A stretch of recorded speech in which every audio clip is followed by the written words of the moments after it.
నల్గొండ పట్టణంలోని పలు hotels, బేకరీలు, tea స్టాల్స్లపై food safety అధికారులు దాడులు నిర్వహించారు.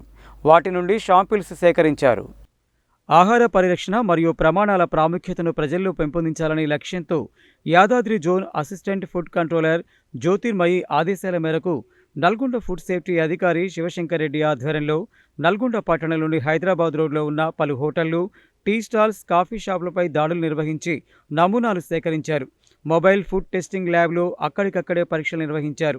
టీ పౌడర్కు ఫిల్టర్ పేపర్ స్పాట్ టెస్ట్ నిర్వహించగా కొన్ని నమూనాలలో ఆహార పరిరక్షణ ప్రమాణాల లోపాలు ఉన్నట్లు గుర్తించారు. వాటిని వెంటనే స్వాధీనం చేసుకొని వ్యాపారస్తుల సమక్షంలోనే ధ్వంసం చేశారు. దీనిపై సంబంధిత వ్యాపారస్తులను విచారించగా అవగాహన లోపంతో వాడుతున్నట్లు గుర్తించారు.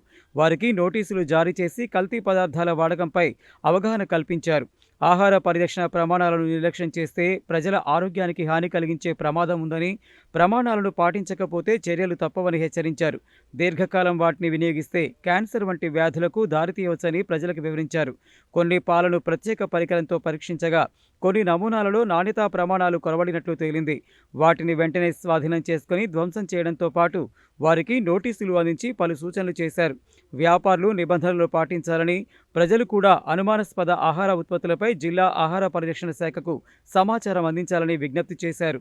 ఆహార పరిరక్షణను బలోపేతం చేయడం కోసం జిల్లాలో ఈ తరహా దాడులు కొనసాగుతాయని Yadadri zone assistant food controller Jyotirmay తెలిపారు. ఈ తనిఖీలలో lab technician Venkatapathi, sampled assistant Ramesh, సిబ్బంది మహేష్ తదితరులు ఉన్నారు.